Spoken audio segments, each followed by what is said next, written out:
Assalamualaikum warahmatullahi wabarakatuh. Baik ya, ini di video pertama untuk video praktikum pada mata kuliah manajemen basis data. Sebenarnya kita sudah masuk offline ya, dua pertemuan sebelumnya, tetapi banyak yang request bagaimana Pak untuk praktikumnya, bagaimana yang pingin daring dan lain sebagainya. Oke lah, saya akomodir, jadi saya membuat video praktikum plus modul praktikumnya. Kalau kemarin saya hanya membuat untuk modul teori, sekarang nanti saya tambahkan untuk modul praktikum dan video praktikumnya seperti itu. Oke, untuk yang akan kita bahas hari ini adalah ini ya. Nah, ini. Jadi CLI versus GUI dan bahasa SQL dalam database MySQL. Jadi studi kasus kita untuk kali ini adalah database MySQL menggunakan command line versus GUI. Nanti bagaimana sih gambarannya? Cuman nanti yang akan kita praktekkan adalah yang command line gitu ya. Karena kita taraf belajar, jadi mungkin saya rasa yang lebih mengena untuk pembelajaran terutama bahasa SQL-nya ya, itu adalah yang di CLI, command line interface. Kalau GUI mungkin kalian nanti akan dihadapkan pada alur-alur saja, semisal membuat tabel itu tinggal isi kolom-kolomnya, kemudian tinggal go aja. Nah itu kan tidak tahu ya, kita tidak tahu script SQL-nya itu bagaimana untuk membuat tabel, karena semua udah ditangani oleh aplikasi yang basisnya GUI. Makanya saya berpikir bahwa kita belajar CLI itu untuk mematangkan script dari SQL-nya, seperti itu ya. Tapi saya beri pengantarnya terlebih dahulu nanti sebelum kita praktek ya. Jadi pengelolaan basis data ya, terutama database MySQL itu biasanya kita bisa menggunakan dua metode ya. Bisa menggunakan command line interface atau disingkat CLI dan graphical user interface disingkat dengan GUI. Jadi kalau CLI itu lebih ke bawaan dari database MySQL-nya, DBMS MySQL-nya. Kalau GUI biasanya ditangani oleh vendor pihak ketiga. Jadi kita harus nginstal terlebih dahulu untuk pihak ketiganya. Sebenarnya banyak nanti di pasaran untuk yang jenis GUI. Kalau CLI nanti juga saya beritahukan kelemahan dan kelebihannya ya dari kedua sisi ini. Jadi intinya untuk pengelolaan basis data terutama MySQL itu ada dua cara. Kita bisa menggunakan command line interface dan GUI, graphical user interface, seperti itu. Untuk CLI itu pasti ya, sesuatu itu pasti punya kelebihan dan kekurangan gitu kan. Kalau CLI kelebihannya adalah ringan karena memang dia basisnya adalah teks. Makanya kenapa beberapa sistem itu masih mempertahankan command line, semisal Mikrotik dengan terminal ya. Kalau Windows dengan command prompt, bahkan ada PowerShell juga kalau di Windows dan seterusnya. Karena memang kalau misalkan orientasinya adalah ringan, maka CLI yang dipilih seperti itu dibanding dengan GUI ya. GUI lebih membutuhkan resource RAM mungkin yang lebih besar daripada CLI. Itu kelebihan yang pertama untuk CLI ya. Kemudian tidak perlu install software tambahan ya, karena CLI itu adalah bawaan dari DBMS-nya, biasanya seperti itu. Kita tinggal memakai, caranya memakai bagaimana dan seterusnya. Yang ketiga bisa lebih dapat meningkatkan skill ya, karena memang kalau CLI itu basisnya adalah query full.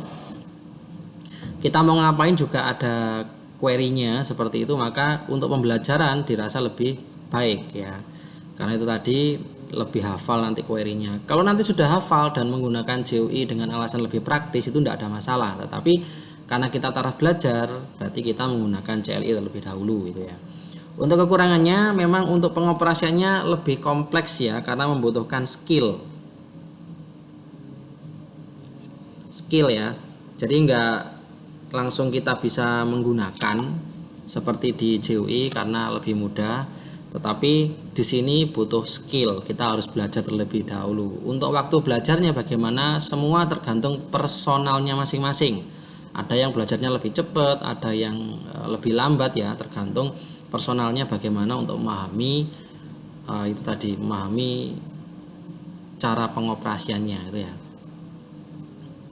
Kemudian terlihat kuno karena basisnya teks ya. Kalau zaman dulu, kalau pernah belajar komputer jenis sistem operasi DOS ya, zaman dulu saya pernah mengalami itu di era tahun 90-an. Seperti itu, komputer enggak seperti sekarang ya, sudah berbasis GUI semua. Kalau zaman dulu ya berbasis seperti itu, teks, namanya DOS operating system ya, zaman dulu itu ya. Jadi terlihat kuno karena basisnya teks, tapi yang penting fungsionalitasnya yang powerful ya. Saya rasa kalau CLI itu fleksibilitas kurang karena tampilan tidak menarik, kemudian cara pengoperasiannya agak susah gitu ya, nggak beda dengan GUI. Jadi fleksibilitasnya kurang untuk CLI. Kemudian GUI ya, kelebihan dan kekurangannya. Kelebihan mudah dalam pengoperasian ya, karena tinggal klik-klik aja, tinggal memahami alurnya saja. Fleksibilitas tinggi ya, jelas, karena GUI lebih mudah dipahami, otomatis memiliki fleksibilitas yang tinggi.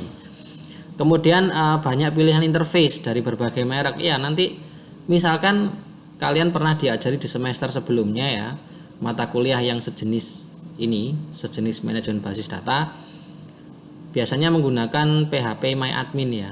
Tetapi PHP MyAdmin adalah tidak satu-satunya pilihan, karena banyak seperti HDSQL, ada Navicat, ada SQLiOC dan lain sebagainya itu yang bisa kita pakai untuk pengelolaan DBMS MySQL. Kekurangannya membutuhkan resource yang lebih besar ya dibanding CLI karena basisnya adalah GUI, itu jelas seperti itu memang. Kemudian perlu install aplikasi pihak ketiga, jadi kita harus menyiapkan aplikasi pihak ketiganya untuk mengakses DBMS MySQL tadi. Karena berbasis GUI, maka pengguna atau administrator tidak mengetahui query apa yang dijalankan oleh aplikasi ya. Kalau untuk pembelajaran saya rasa lebih mengena untuk CLI, karena saat kita membuat tabel, saat kita membuat database itu tinggal go, kita tidak tahu apa yang dijalankan di balik layarnya gitu. Nanti kalau sudah untuk kasus yang lain ya, intinya bukan pembelajaran mungkin atau pekerjaan misalkan, tidak masalah pakai GUI, tapi sekarang taraf kita adalah taraf pembelajaran, jadi nanti kita menggunakan CLI, lebih mempentingkan memilih CLI seperti itu. Oke, saya next. Nah, ini contohnya command line ya, nanti kita akan dihadapkan seperti ini. Jadi tampilannya tidak menarik sekali ya. Kita menggunakan command prompt nanti bawaan Windows.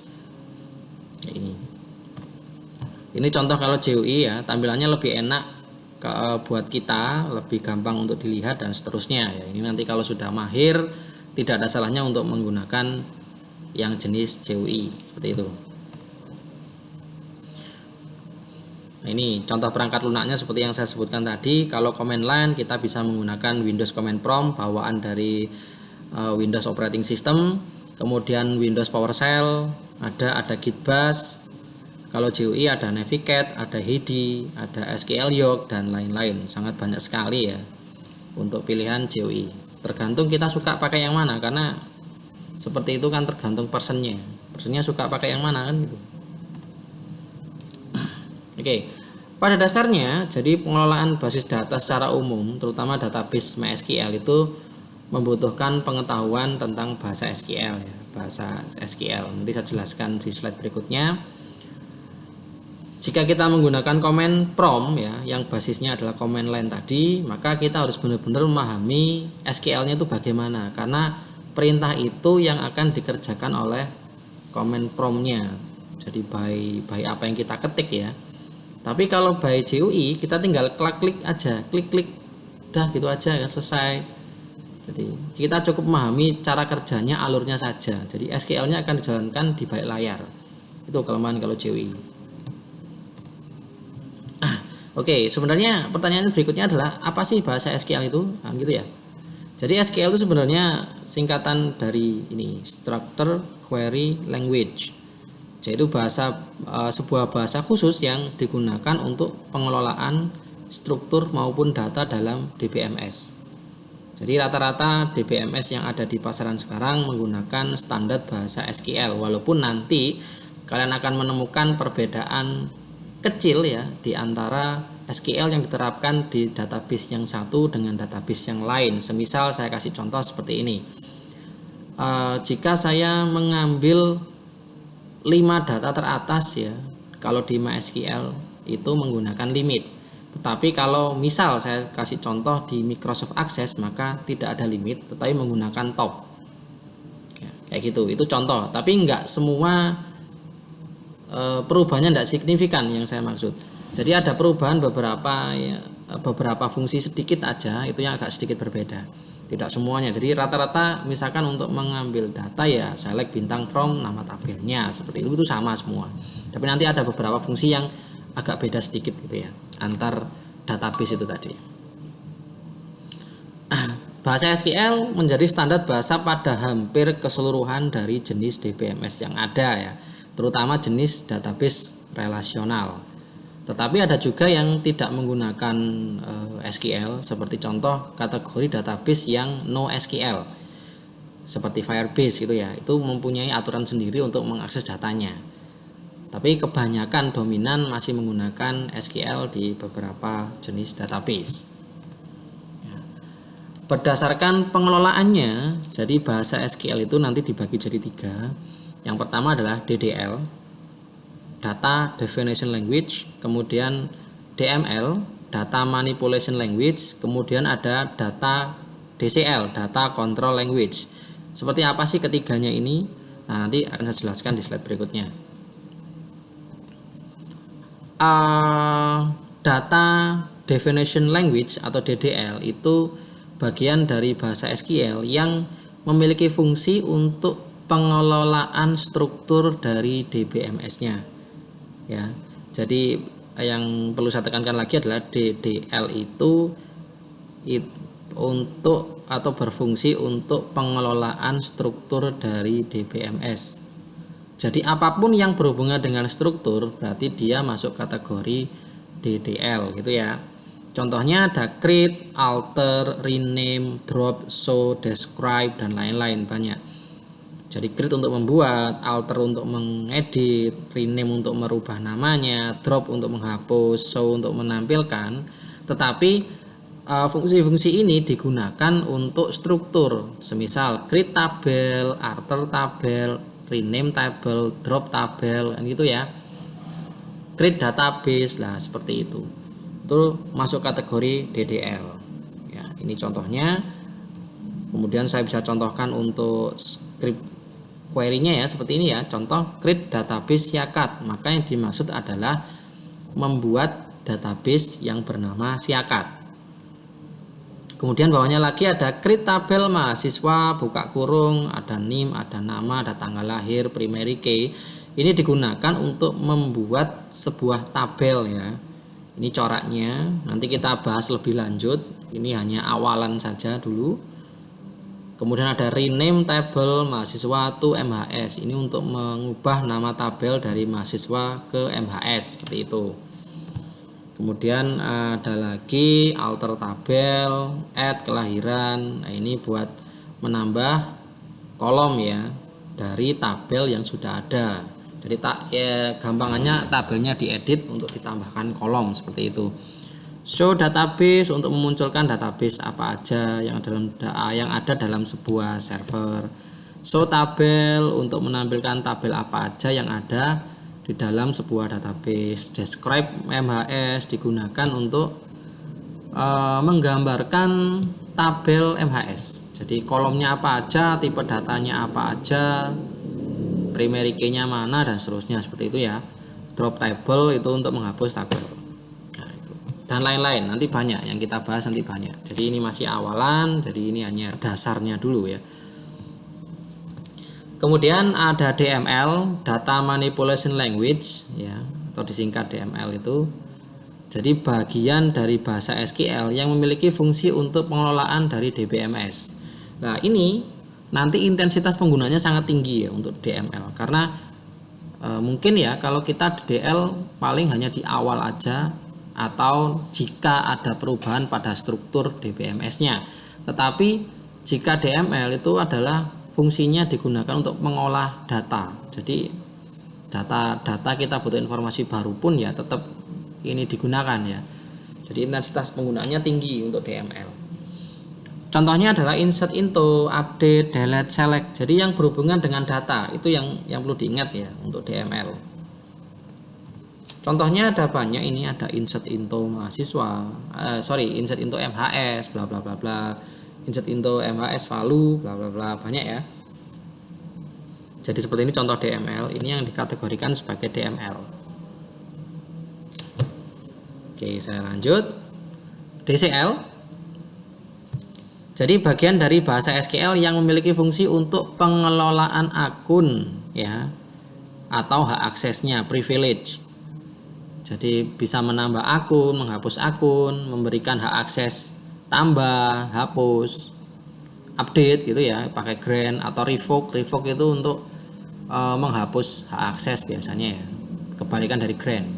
Create drop nih. Contohnya adalah seperti ini, create user ADM22 at localhost. Jadi maksudnya adalah membuat user ADM22 pada host localhost. Identified by 123456. 123456 itu passwordnya itu ya. Kemudian ada contoh bawahnya itu sama, cuman beda passwordnya aja. Grant all privilege itu untuk memberikan semua akses pada user ADM1 at localhost pada semua database. Bintang itu pada semua tabel, pada semua database gitu ya. Beda kasus contoh yang bawahnya itu ada grant select, jadi hanya memberikan akses select pada data itu harusnya bukan on MHS ya, tapi siakat. Grant select on siakat.bintang, maksudnya memberikan akses select pada seluruh tabel yang ada pada database siakat, seperti itu. Itu saya salah ketik, nanti saya rubah untuk ininya ya, modulnya ya. Saya revisi lagi. Pada user ADM22. Nah, kalau bawah revoke insert, jadi menghapus hak akses untuk insert pada, seharusnya itu siakat ya, sama seperti kasus atasnya. Jadi siakat.bintang. Jadi untuk menghapus seluruh hak akses untuk menambah data pada database siakat di semua tabel kepada user ADM1 at localhost. Drop user itu untuk menghapus usernya, menghapus akun ya, kayak gitu. Nanti saya revisi ini yang tadi saya salah ketik untuk yang grant dan revoke. Oke, berikutnya, jika SQL itu didasarkan pada feedback, maka dibagi menjadi dua, yaitu SQL query dan SQL non query. Bagaimana kedua itu? Oke, terlalu cepat ya ini ya. Jadi SQL query itu adalah query dalam SQL yang jika dijalankan itu akan menghasilkan feedback berupa data yang kita request. Contohnya adalah select, show, describe. Jadi memang kalau SQL itu dijalankan ya, dieksekusi, maka akan ada kembalian berupa data ke kita yang harus kita olah. Kita mau ngapain? Ditampilkan misalkan kalau nanti kita hubungkan dengan website misalkan ya. Tapi kalau di sini nanti datanya itu akan muncul. Ya, kayak gitu. Jadi ada data yang dikembalikan ke kita untuk dimunculkan. Itu contohnya untuk SQL query. Contohnya ya select, show, describe, itu nanti akan menghasilkan data yang muncul di layar kita gitu kan. Berbeda dengan untuk SQL non query. SQL non query itu adalah SQL yang jika dijalankan tidak akan menghasilkan feedback berupa data. Jadi setelah dieksekusi selesai sudah. Tidak ada data yang ditampilkan ke kita. Mungkin semacam notifikasi bahwa eksekusi berhasil, hanya seperti itu ya. Tapi tidak ada data yang dikembalikan ke kita lagi. Contohnya banyak ya, create, alter, drop, insert, into, update, delete, dan lain-lain. Intinya adalah selain fungsi yang masuk kategori SQL query, jadi sisanya itu masuk SQL non query. Cirinya gampang, pokoknya saat eksekusi itu SQL dilakukan, eksekusi SQL-nya, maka dia akan mengembalikan data, berarti itu masuk kategori SQL query. Kalau tidak menghasilkan data, berarti masuk SQL non query. Hanya seperti itu sebenarnya cirinya, gampang sekali ya. Kenapa harus kita pelajari yang ini? Karena nanti jangka panjangnya ya, nanti Ini akan berhubungan dengan API misal ya. Jika SQL yang dijalankan adalah kategori query, maka API-nya seperti ini. Jika non query, maka API seperti ini. Jadi ini untuk dasar untuk kalian nanti belajar pemrograman di semester depan. Kenapa harus ada SQL query dan SQL non query? Kenapa harus dibedakan? Karena nanti hubungannya sama API ya. Nah, itu. Oke, kesimpulannya. Jadi CLI versus JUI ya. Jadi penggunaan CLI maupun JUI disesuaikan dengan kebutuhan, tujuan, serta prioritas penggunaan. Contoh seperti ini. Kalau misal digunakan untuk pembelajaran, mungkin lebih cenderung kita memilih CLI ya, dengan tujuan agar lebih bisa menghafal query SQL ya. Gitu. Jika kemudahan dan fleksibilitas penggunaan bisa menggunakan JUI. Kalau ini dalam tanda kutip bukan pembelajaran ya. Kalau JUI berarti dianggap sudah paham semua bagaimana hanya untuk memudahkan pekerjaan seperti itu. Kemudian ada lagi, jika prioritas adalah kecepatan maka memilih CLI ya. CLI itu lebih cepat prosesnya dibanding yang JUI. Dan lain-lain nanti ya disesuaikan dengan tujuan penggunanya masing-masing kan. Karena tiap orang itu punya orientasi yang berbeda-beda dalam penggunaan CLI maupun JUI. Oke, kesimpulan untuk DDL, DML, dan DCL. Untuk DDL yang diolah adalah struktur ya, yang perlu diingat itu. DDL adalah struktur yang dipelajari atau diolah. Untuk intensitas penggunaannya sedang, ya, karena mungkin struktur nggak seintens saya ngolah data gitu ya. Karena membuat struktur mungkin hanya di awal dan jika ada perubahan struktur seperti itu. Untuk DML yang diolah adalah data ya, bukan lagi struktur. Intensitas penggunaannya tinggi karena pengolahan data itu sangat tinggi intensitasnya. Ya, kita mau ngolah apa aja data, misalnya kita ingin memunculkan informasi apa gitu ya. Bisa ya, DML tergantung kitanya yang bisa membuat logik apa enggak. Kemudian DCL adalah yang diolah adalah akun atau privilege, hak akses. Intensitas penggunaannya rendah ya. Sangat rendah sekali, mungkin kita hanya membuat akun itu hanya sekali ya, itu ya. Walaupun kita membuat database berkali-kali tapi mungkin akun hanya sekali misalkan. Jadi intensitas penggunaannya rendah kalau DCL dibanding yang lain. Jadi urutannya paling tinggi adalah DML, DDL, kemudian DCL. Oke, untuk kesimpulan query dan non query. Jadi kalau query itu feedback berupa data ya, dan cenderung digunakan untuk mengolah data atau informasi. Kalau non query tanpa feedback data cenderung untuk membuat struktur ya, maupun data ya. Jadi struktur maupun data. Karena misalkan kategori membuat data kan pakai non query ya. Tapi kalau query itu, kalau yang SQL query digunakan untuk mengolah, memunculkan informasi. Oke, selesai. Nanti kita bisa lanjut ke praktikumnya ya. Oke, udah saya siapkan untuk praktikumnya. Jadi modul praktikumnya ini praktikum pertama kita ya. Selain praktikum kita yang offline, yang online ini. Jadi kita coba untuk bikin ini untuk mengakomodir bagi yang daring itu ya. Oke, temanya adalah kelola MySQL berbasis CLI, Command Line Interface. Ini modul pertama. Oke ya, nanti apa yang perlu kita siapkan di sini nanti juga udah ada, sudah saya tulis. Jadi pendahuluannya sebelum praktikum dimulai ada beberapa syarat yang harus dipenuhi. Semisal aplikasi servernya udah terinstall ya, kayak SAM, WAM atau yang lain lah, terserah itu ada banyak saya kasih contoh. Jadi tidak selalu aplikasi server itu pilihannya pada SAM, tidak banyak ya. Saya sendiri menggunakan dua jenis, SAM dan USB Web Server, dua saya pakainya. Kemudian telah terinstall script editor seperti Sublime, Visual Studio Code, Notepad++ dan lain-lain. Ini nanti ya. Nanti kita butuh di beberapa bagian praktikum nanti, tapi tidak sekarang. Ini masih bisa dipending untuk nanti-nanti saja. Kemudian memiliki pengetahuan dasar mengenai pengaturan pada aplikasi server. Contohnya sudah paham yang namanya akun, paham yang namanya host. Ya, seperti itu ya. Jadi saya rasa mungkin yang item ketiga ini sudah pernah didapat di mata kuliah sebelumnya yang sejenis ini, pasti sudah pernah, karena mata kuliah yang manajemen basis data ini adalah taraf lanjutan atau tingkat advance-nya.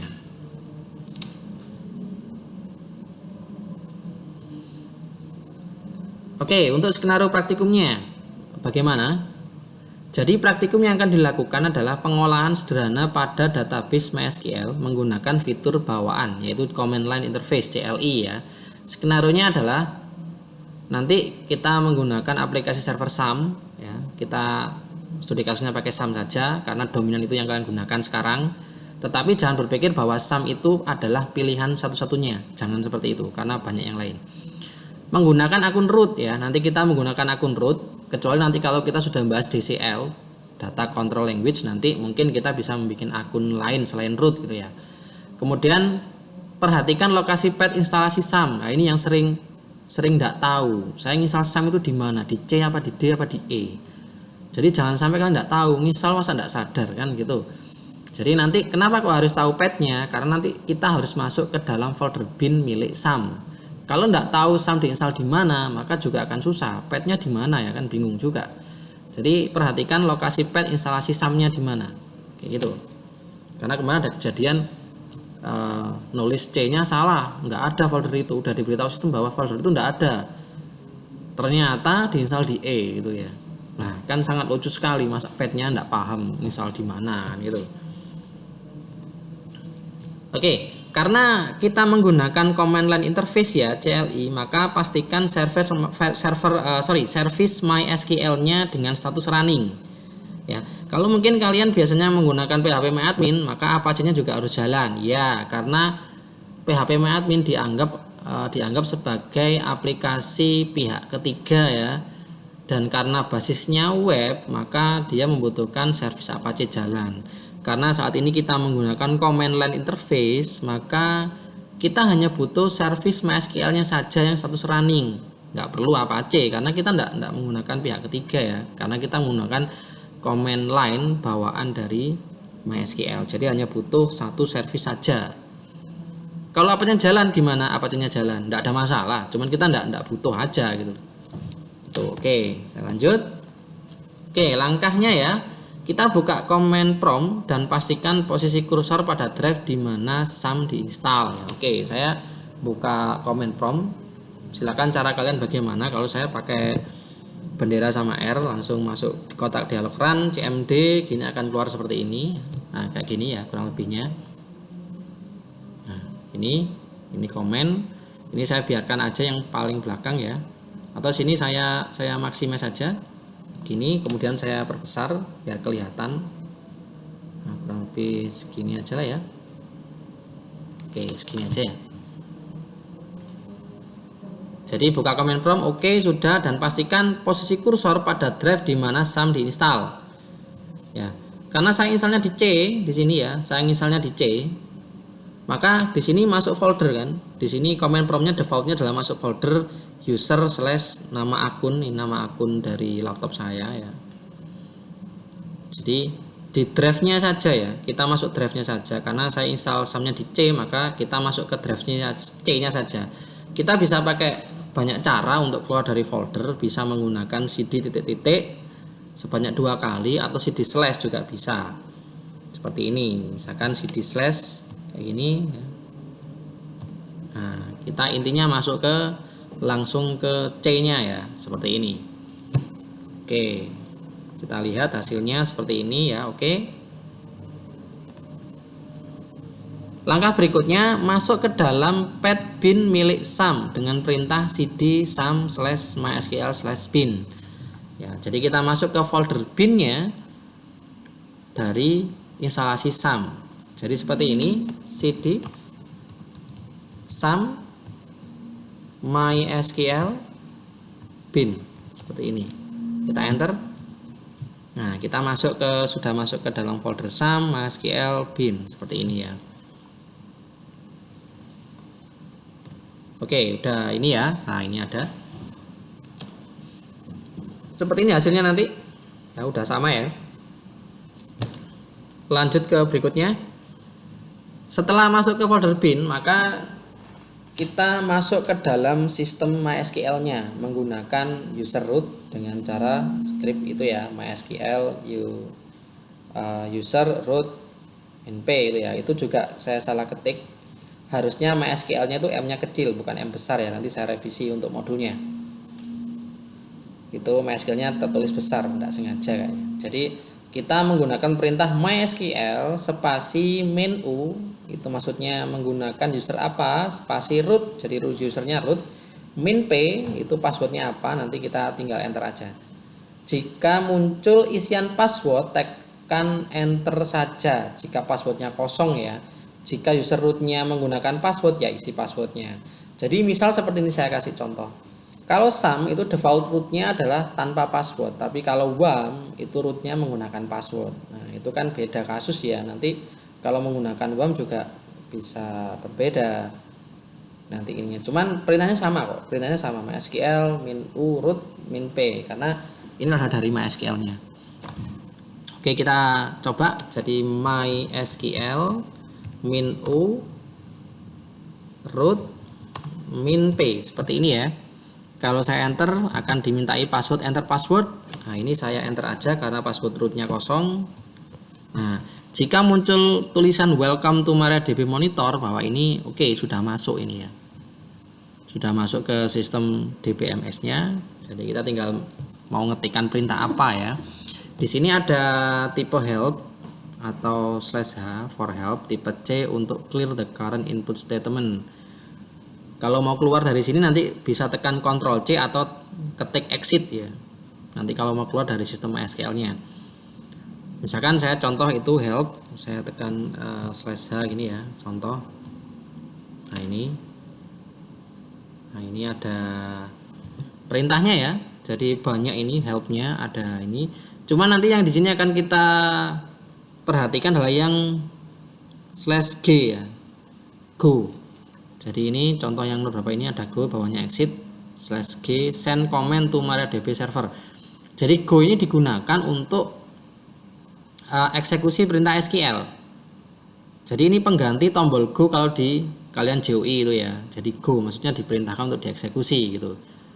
Jadi nanti setiap kita menulis sintak SQL nanti diakhiri dengan /go biar nanti akan dieksekusi. Seperti itu. Kalau ini ada quit ya, quit MySQL /key bisa, atau ketik exit juga bisa, atau Ctrl C juga bisa, seperti itu. Oke, ini sudah, hasilnya sudah benar seperti ini. Oke, sekarang langkah yang tadi sudah berhasil ya. Kita langkah berikutnya. Jadi kita coba untuk mengeksekusi perintah DDL dengan skenario membuat sebuah database bernama Siakat, gitu ya.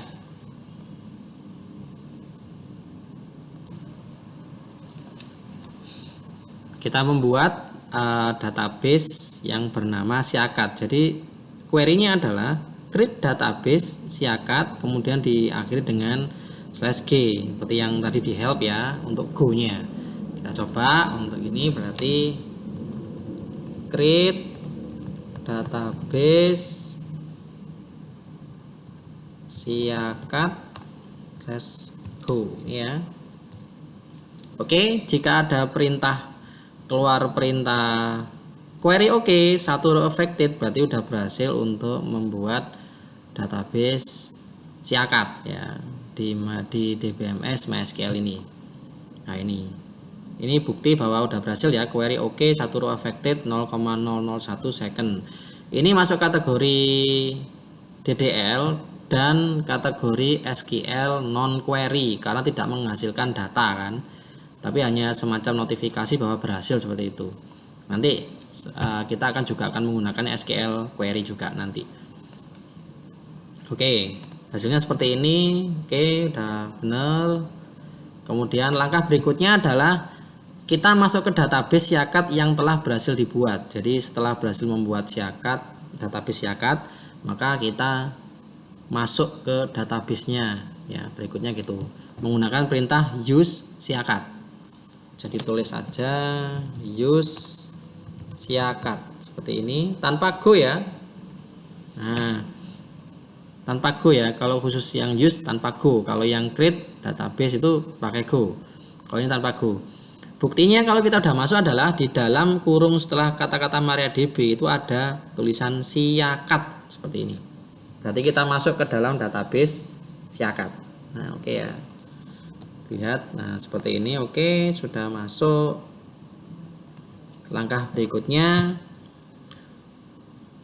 skenario berikutnya adalah kita mencoba untuk membuat tabel yang bernama mahasiswa ya. Tabelnya namanya mahasiswa.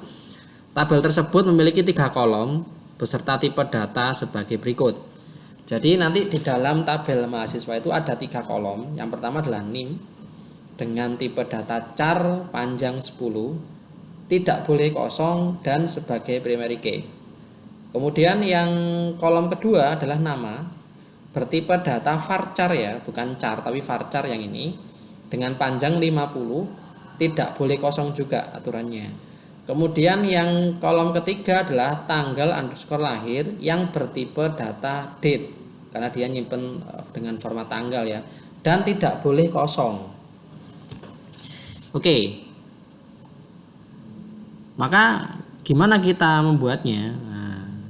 Jadi perintah DDL lagi ya, karena ini kita masih berhubungan dengan struktur, maka seperti ini. Create tabel mahasiswa, name char 10 not null, nama varchar 50 not null, kemudian tanggal lahir date not null, kemudian primary key-nya name, kemudian diakhiri dengan /go g. Ya. Jadi nanti harapan saya kalian tidak ngopi dari skripnya ya, tapi ngetik sendiri di dalam comment prompt biar lebih paham gitu ya. Saya tak ngetik aja sama. Jadi kita membuat tabel ya, create tabel berarti namanya mahasiswa seperti ini. Buka kurung. Kolom pertama adalah NIM ya, NIM dengan tipe data char 10 not null, tidak boleh kosong. Seperti ini. Oke, sudah. Saya lanjut. Kemudian nama dengan tipe data varchar panjangnya 50 dengan aturan not null juga. Oke, seperti ini. Kemudian yang ketiga adalah tanggal underscore lahir dengan tipe data date.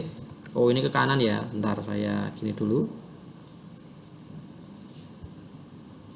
Nah, ini ya, biar turun ke bawah maksudnya.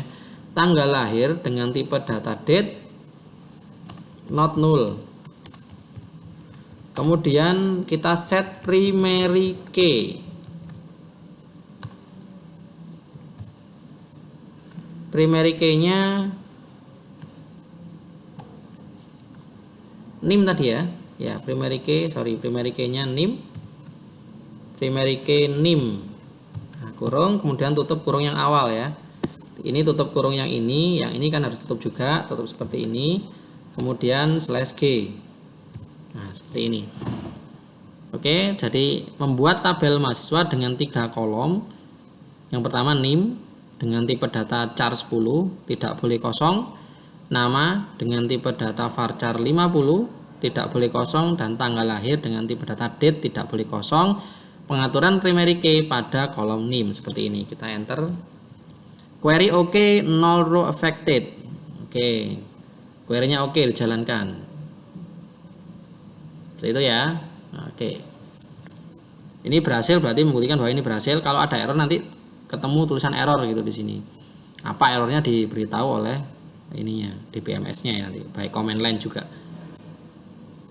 Oke, ini seperti ini sama ya. Berhasil juga. Oke, kita bisa lanjut. Untuk memastikan bahwa tabel berhasil dibuat, maka perintahnya adalah show table. Jika berhasil, maksudnya muncul tabelnya, contoh kayak gini ya, misal show table. Jadi ini yang digunakan untuk memunculkan tabel apa aja yang ada dalam database Siakat ya. Jadi ini show table dari database Siakat ini. Tekan enter, maka akan muncul tables in Siakat ada 1. Tabelnya namanya mahasiswa. Seperti ini ya. Oke, berarti sudah berhasil kan? 1 tabel dengan nama mahasiswa. Cuman kita harus memastikan lagi apakah kolomnya benar-benar berhasil 3? Karena kita tadi set 3 ya, NIM, nama, tanggal lahir itu kan 3. Jadi kita menggunakan describe ya. Jadi di sini untuk memastikan tabel memiliki struktur kolom yang sesuai dengan skenario, maka tuliskan perintah describe, gambarkan tabel mahasiswa. Jadi saya tulis di sini describe mahasiswa /G gini, dan enter. Nah, muncul ya.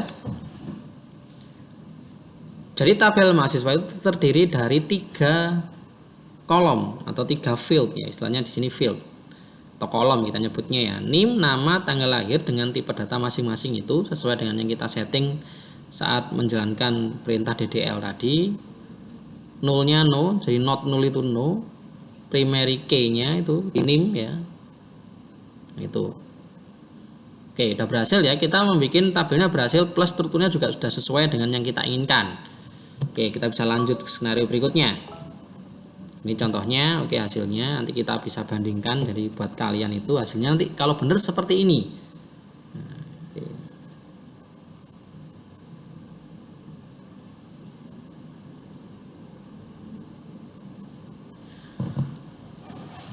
Oke, untuk skenario berikutnya, jadi kita mencoba untuk mengubah nama tabel yang awalnya bernama mahasiswa menjadi MHS.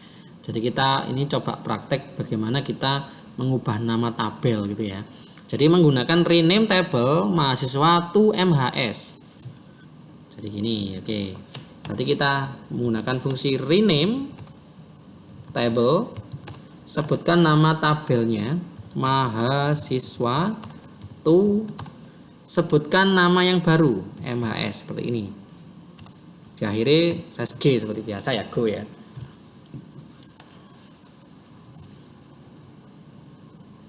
Kita eksekusi, query OK, null row affected, berarti berhasil. Jadi berhasil untuk merename tabel mahasiswa ke MHS.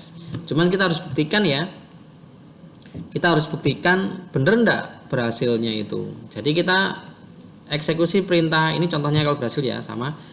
Kita pastikan lagi menggunakan perintah show tables tadi yang awal tadi ya. Cuman kita enggak perlu ngetik kalau di command prompt. Kita tinggal ketik panah atas, tekan panah atas lagi. Nah, jadi perintah yang pernah kita eksekusi di sini akan bisa dipanggil lagi oleh command prompt. Ini yang show table berarti ya. Jadi cari aja sampai show table, enter.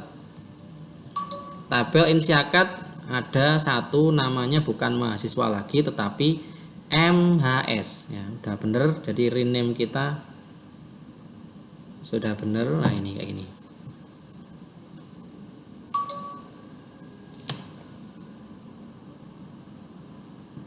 MHS ya, bukan lagi mahasiswa karena udah kita rename kan gitu. Oke, next skenario. Ini contohnya kalau berhasil ya. Nah, skenario berikutnya adalah kita mencoba untuk menambah kolom baru pada tabel MHS ya, bukan mahasiswa lagi ya, tapi tabel MHS. Jadi spesifikasi kolomnya itu ditambah 1 kolom lagi dengan nama kolom tempat underscore lahir dengan tipe data varchar panjang 50. Tidak boleh kosong dan ditempatkan setelah kolom nama. Jadi enggak ditempatkan di paling akhir ya, tetapi ditempatkan setelah kolom nama. Maka perintahnya adalah seperti itu. Alter tabel MHS add tempat underscore lahir varchar 50 not null after nama /G ya.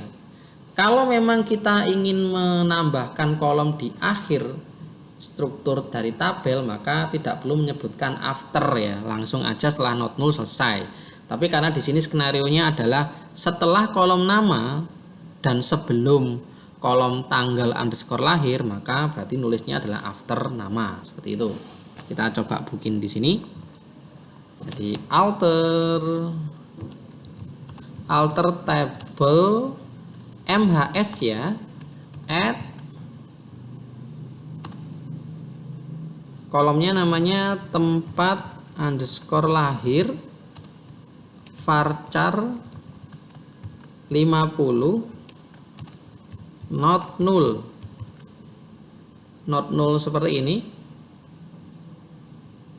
not null. Kemudian after nama. Setelah kolom nama gini ya, /g kayak gini. Alter table MHS at tempat underscore lahir varchar 50 not null after nama. Saya enter. Query OK, 0 row affected, record 0, duplicate 0 ya, itu hanya informasi aja. Jadi ini. Untuk membuktikan seperti biasa, maka kita harus describe tabelnya ya untuk membuktikan bahwa benar enggak sudah menambah satu kolom dengan nama tempat lahir di tabel MHS. Kita tekan panah atas saja, kita cari yang describe daripada nulis lagi. Nah, ini kan ada describe, tapi bukan lagi MHS mahasiswa ya, tetapi MHS. Kita bisa ganti aja MHS seperti ini. Nah, keluar ya. Name, nama, tempat lahir, tanggal lahir lah ini. Kita udah berhasil. Jadi tabel MHS tadinya bernama mahasiswa menjadi MHS karena udah kita rename. Kemudian kolomnya yang tadinya 3 menjadi 4 karena kita tambahkan tempat lahir setelah kolom nama seperti ini. Ya, udah berhasil itu ya, kelihatan.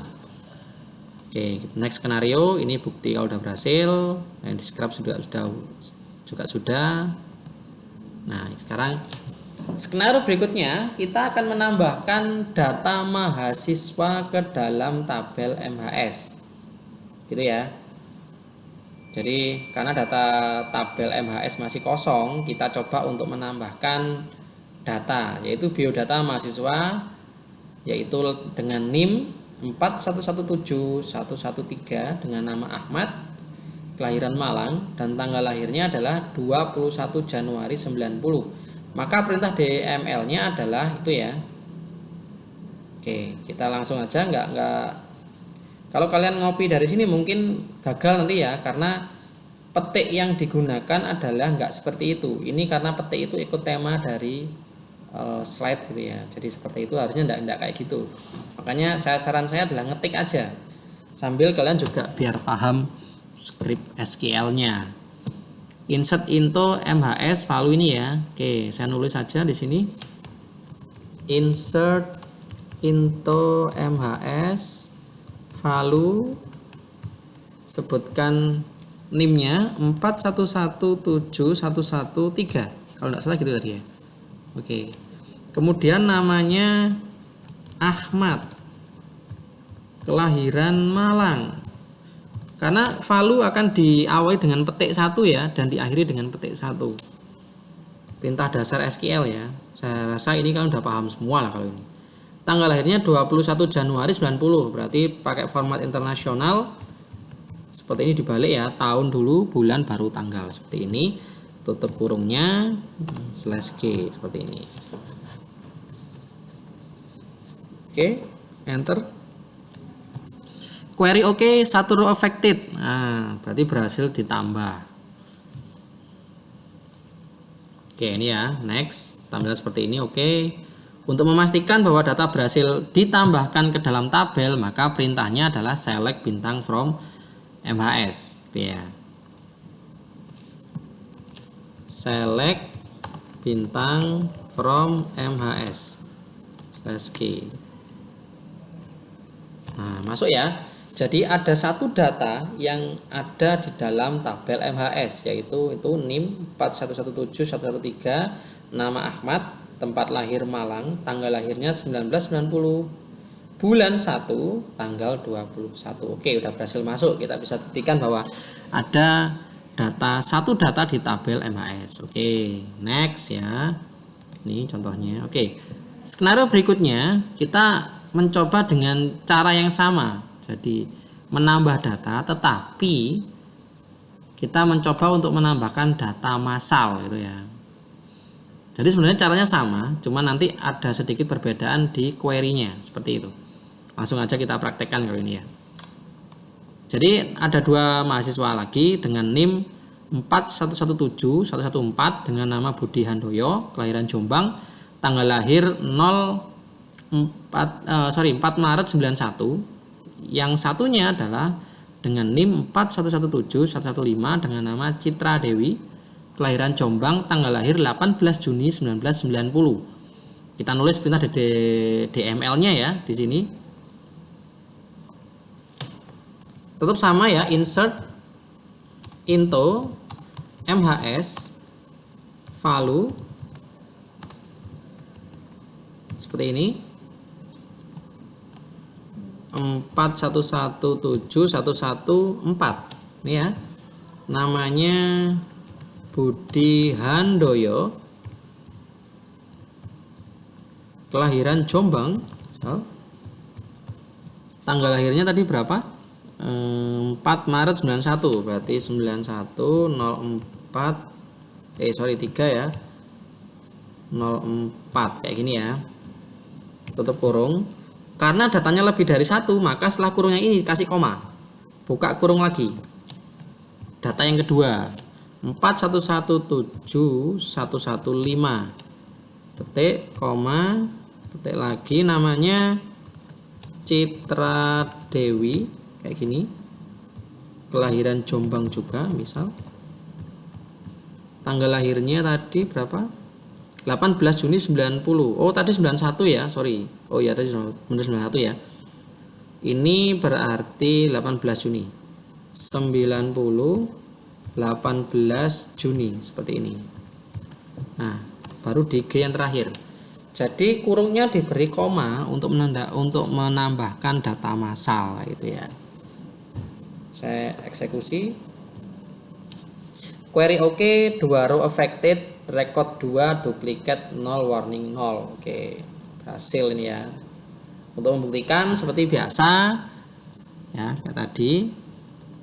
Untuk memastikan bahwa data berhasil tambahkan, kita eksekusi yang ini. Panah lagi kita cari. Nah, ini ya. Nah, harusnya muncul jadi 3 data seperti ini. Nanti untuk memastikan aja, tapi kalau udah seperti ini pasti masuk. Kalau sudah bunyi query oke, 2 row affected dan seterusnya, itu sudah pasti masuk tanpa kita perlu cek. Ini hanya untuk ngecek, untuk memastikan saja. Jadi langkah ini nggak harus diikuti ya. Kalau sudah ada peringatan berhasil ya sudah.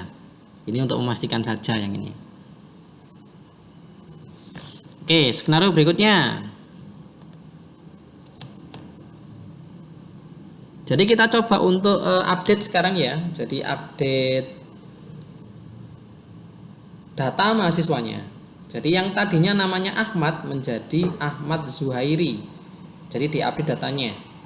Kita menggunakan sintak update ya. Jadi seperti ini, langsung saya tulis saja. Jadi update tabelnya, kemudian update tabelnya namanya MHS set. Apa yang mau kita rubah? Nama. Oke, nama sama dengan diisi nilai yang terbaru. Jadi Ahmad Zuhairi, kalau saya Zuhairi. Ya, oke. Saat update, maka yang dibutuhkan juga adalah primary key untuk disebutkan. Karena kalau saya update tanpa menggunakan penyebutan primary key, maka yang diupdate adalah semua data, maksudnya. Itu akan sangat berbahaya. Kan semua data berubah nanti namanya jadi seperti ini.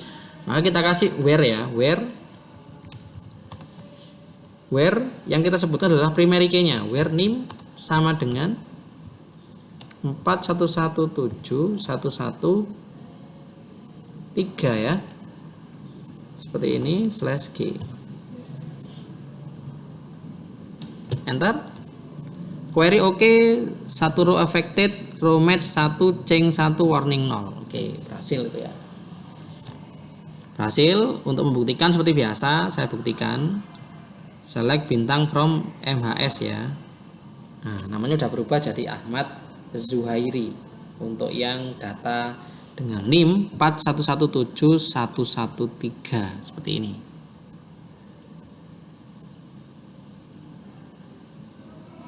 Oke, next skenario ya. Nah, ini untuk memastikan saja. Oke. Skenario berikutnya sekarang kita coba untuk menghapus seorang mahasiswa yang bernim 41171114 ya, seperti ini. Jadi perintahnya adalah delete from ya. Langsung kita tulis di sini. Delete from MHS. Kalau saya gini aja, misalkan delete from MHS, maka seluruh data akan terhapus. Seperti update tadi kasusnya. Tapi ini delete ya, dihapus semua. Maka biar tidak terhapus semua, maka kita harus nyebutkan primary key-nya, where name sama dengan 4117114 seperti ini. Let's go. Kayak gini ya. Enter. Query oke, satu row affected. Nah, berhasil itu saya buktikan dengan select lagi. Nah, tinggal 2 ya, enggak 3 ya. Yang NIM 4117, 114 juga sudah hilang di situ. Tinggal 2 sisanya. Oke, menandakan bahwa ini tadi berhasil delete saya. Oke, next skenario. Oke, selesai ya. Jadi ini untuk praktikum dasarnya. Praktikum dasarnya kalian ini. Nanti pada pertemuan berikutnya, di video berikutnya kita akan membahas berbagai fungsi yang ada di SQL, gitu ya. Tapi lebih dominan kita nanti menggunakan yang DML. Ya. Jadi praktikum kedua nanti kita pengolahan di DML plus gimana caranya import data. Jadi kalau mau skenario atau praktikum pengolahan data, maka harusnya kan sudah punya data terlebih dahulu yang akan diolah gitu ya. Saya siapkan sampel data dari penjualan transaksi online, kisaran datanya sekitar 3.800 sekian. Buat kalian belajar pengolahan data nanti. Itu ya nanti kita gunakan buat praktikum berikutnya. Oke. Saya harap kalian bisa memahami praktikum kali ini dan bisa ngikuti ya. Kalau mungkin di offline enggak bisa ngikuti, mungkin di daring bisa seperti ini. Dan jangan sungkan kalau nanti enggak bisa atau enggak paham, silakan chat saya di grup seperti biasa, gitu ya. Oke, mungkin cukup sekian untuk praktikum video praktikum pertama kali ini. Nanti akan kita lanjutkan di video praktikum berikutnya. Seperti itu. Saya akhiri, wassalamualaikum warahmatullahi wabarakatuh.